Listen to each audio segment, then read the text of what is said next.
Hey, subscribe to my channel. I love you. Car D Kaizoku. This video is sponsored by Nen Garden. Nen Garden is holding a Black Friday sale. You can get 40 to 60% off site-wide. This stacks with my promo code CARDKaizoku for an additional 5% off on top of the sale. Pre-orders for the Heavenly Yakusha playmat are opening back up, so this is the perfect time to snag one up. And again, my promo code stacks with this sale, so don't forget to use it. Just want to save y'all a couple bucks. This video is sponsored by gumgum.gg. Man, what deck should I play today? Oh, I know, I'll head over to gumgum.gg for the most up-to-date One Piece deck lists, updated daily with over 1,000 deck lists per set, including both Eastern and Western decks. Whether you're chasing the meta or hunting for rogue strategies, use gumgum.gg. This video is sponsored by Card Market, Europe's largest online marketplace for trading card games. So, you play the One Piece card game, or you're looking to start but you're kinda worried since you don't watch the anime or read the manga? Well, don't worry, I got you. In this video, we're going to be going over the lore and the characters behind the cards in each color. If you have no knowledge of the story at all, this will catch you up without you having to read or watch thousands of episodes of the anime. And if you're already caught up, maybe this will be a nice refresher for you. It was for me, for sure, because I, in all honesty, did not recall half of the stuff that I looked up while preparing this video. Also, of course, major spoiler warning. This is a lore video, so that's to be expected. Why would you be watching this if you didn't want to know what happens in the story? Weirdo. But yeah, so let's first go over the 4 Emperors, the concept, and what they are, because they're like the main theme of the set. So in the world of One Piece, the 4 Emperors are the strongest pirates in the New World. They aren't just feared for their personal strength, but also for their massive pirate crews and the territories they control. The previous lineup of the 4 Emperors consisted of Kaido, Whitebeard, Big Mom, and Shanks, with Kaido and Big Mom's defeat at the hands of the Luffy, Law, and Kid Alliance, as well as Whitebeard's defeat from Blackbeard. The current 4 Emperors recognized by the world government consist of Luffy, Buggy, Blackbeard, and Shanks, which make up the cards in 4 of the colors in this set. So starting off with Red Hair Shanks. Shanks commands the respect of pirates and even the world government, but we barely know what this guy can really do. Shanks is one of the strongest Haki users we've seen so far. His Conqueror's Haki is so intense that he can knock out enemies from a distance, and he's even cracked ships without lifting a finger. But unlike other Emperors, Shanks doesn't have a devil fruit.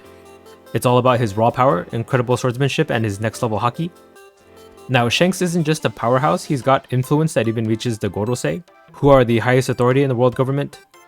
When Shanks shows up, even they listen to him. His true role in the One Piece world is a bit mysterious at the moment. He's sort of kind of like a protector of balance. Right, he stopped Kaido from showing up at Marineford to mess with that Summit War. He's met with the Gorosei to warn them about Blackbeard, and he's one of the few pirates who isn't hell-bent on causing chaos. We don't really know if he's like good or bad at the moment. He's also the one who gave Luffy his straw hat, which even that part is like shrouded in mystery at the moment because there's more meaning to that straw hat than we initially thought.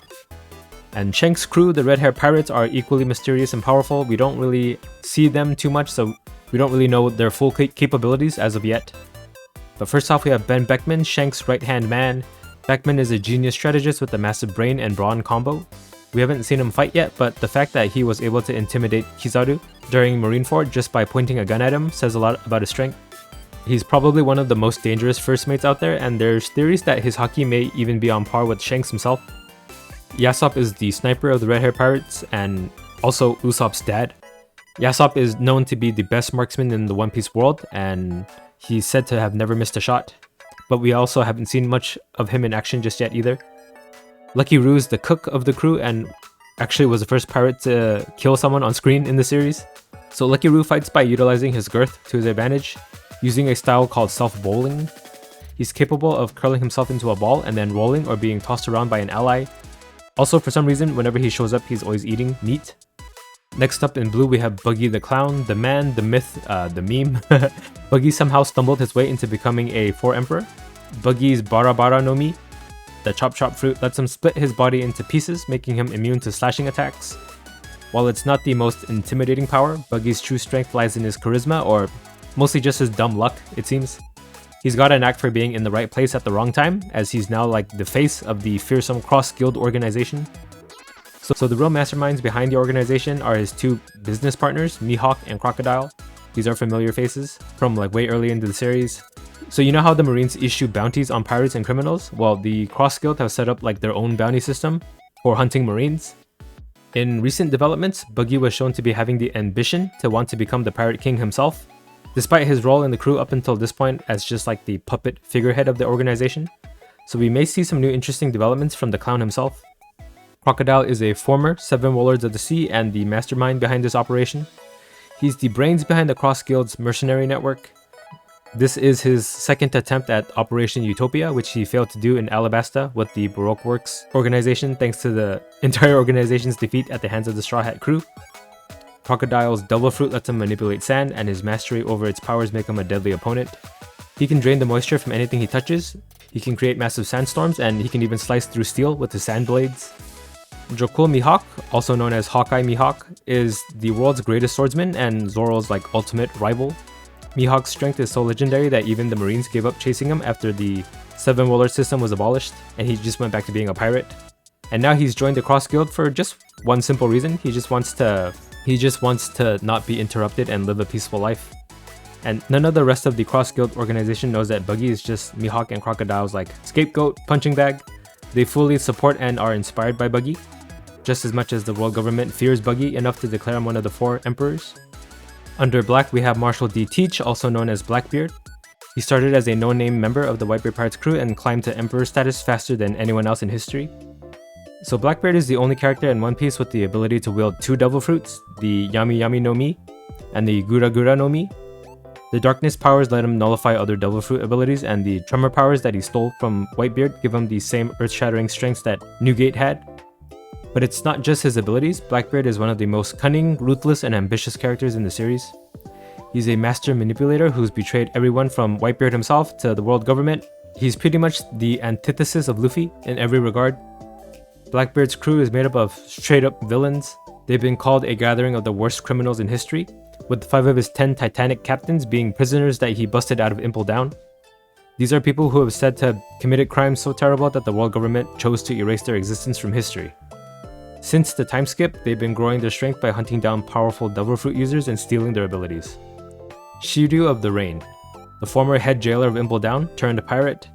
This guy was already insanely dangerous with just his swordsmanship, but now he has the Sukesuke no Mi, which gives him the power of invisibility, courtesy of them murdering the previous user of that fruit, Absalom. Van Augur, the sniper of the crew. So he's recently been revealed to have the Wapu Wapu no Mi, which lets him teleport himself and others that he's touching. So now not only can he snipe you from miles away, but he can also teleport into the perfect position to take the shot. Jesus Burgess is the crew's helmsman and one of the most physically powerful members. So Burgess has the Riki Riki no Mi, which gives him superhuman strength on a ridiculous scale. This is stacked on top of him already being formidable in the first place. We've seen him lift literally mountains in the series. And then in purple we have Monkey D. Luffy. He's the heart and soul of the Straw Hat Pirates crew. He ate the Gomu Gomu no Mi, which gives him rubber powers, but now we know that it was not actually the Gomu Gomu no Mi, it was the Hito Hito no Mi, model Nika. With the full power of the fruit, Luffy's unlocked some of the wildest powers we've seen. Gear 5 literally turns him into a living cartoon, where the rules of reality don't even apply to him anymore. He also has mastery of all 3 types of Haki: Conqueror's Haki, Armament Haki, and Observation Haki. And he even has them mastered to the degree that they have additional abilities on top of it, right? The upgraded Conqueror's Haki lets his strikes hit with that black lightning, and then increased Armament Haki lets him damage even Kaido. And then the advanced Observation Haki lets him see into the future a little bit. But yeah, what makes Luffy truly special is his ability to inspire loyalty and friendship. It's why his crew would follow him to the ends of the world, and why they become one of the strongest pirate crews out there. The Straw Hat crews aren't just a crew, they're a family. Each member has their own dream, and then they've all put their faith into Luffy to help them achieve it. First up we have Roronoa Zoro, the crew's swordsman and Luffy's right-hand man. So Zoro's goal is to become the world's greatest swordsman, a title currently held by Dracul Mihawk. Zoro wields his signature 3-sword style, also known as Santo Ryu. Zoro's also a master of Armament Haki and Conqueror's Haki himself.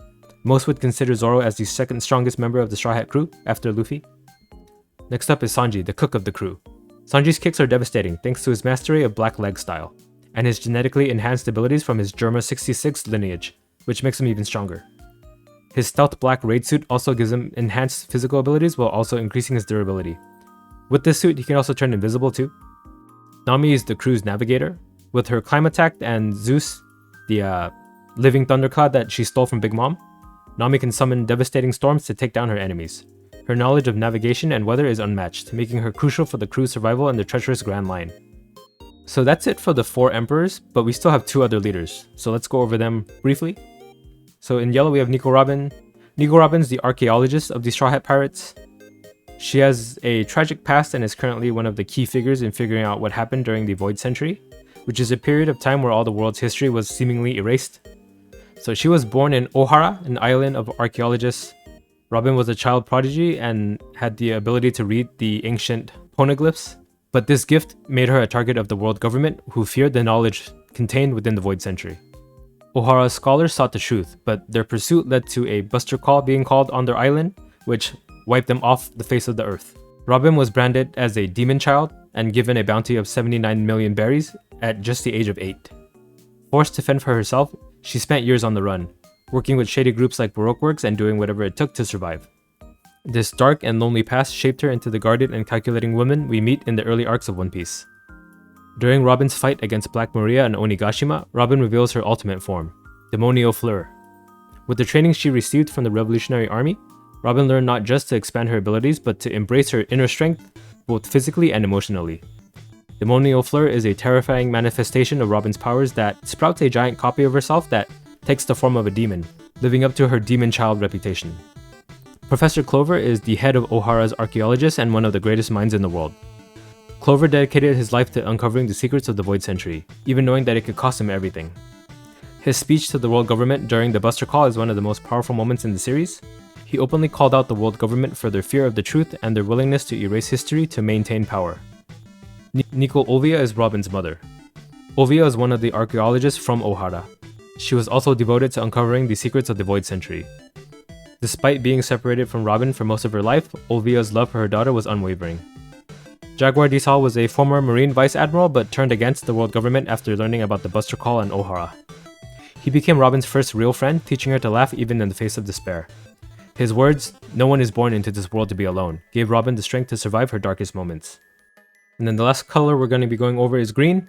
It has to do with the One Piece Odyssey game, and I'm going to be real with you, I did not play this game, so everything that is about this section is going to be what I looked up online. So Lim is a mysterious girl living on Waford. She's shy and reserved, but she holds incredible power. Using her strange abilities, she removes the Straw Hat's powers and seals them inside cubes scattered across the island. Why? Because she's terrified of pirates and doesn't trust them. But despite this rocky introduction, Lim becomes an essential ally.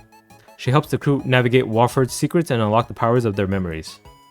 Adio Suerte is a self-proclaimed adventurer who claims to know the ins and outs of Waford. He guides the Straw Hat crew on their journey, but you can't shake the feeling that he's hiding something. His connection to the island's history and his knowledge of its ruins make him a key piece of the puzzle. The game itself has you revisiting key arcs from the series in the Memoria, a dreamlike reconstruction of the Straw Hat's memories. That's why we see characters like Doflamingo, Crocodile, and Lucci in this archetype. So that should catch you up on the main story beats of each color in OP09. Let me know if this kind of video is something you'd like to see more of. I could like do past sets or make this like a going forward, ongoing kind of thing. I just want to try something new out. And yeah, I would love to share the story of One Piece with as many people as I can, because that's one of my favorite things about this card game, is the fact that it's about One Piece itself, on top of being a really fun card game to play. And yeah, if you're not already subscribed, I would appreciate it if you did. Like and comment on this video, of course. And yeah, just give me any feedback you have. This is my first time doing this kind of video, so I only want to improve, right? So yeah, thanks for watching. Bye. Car D Kaizoku.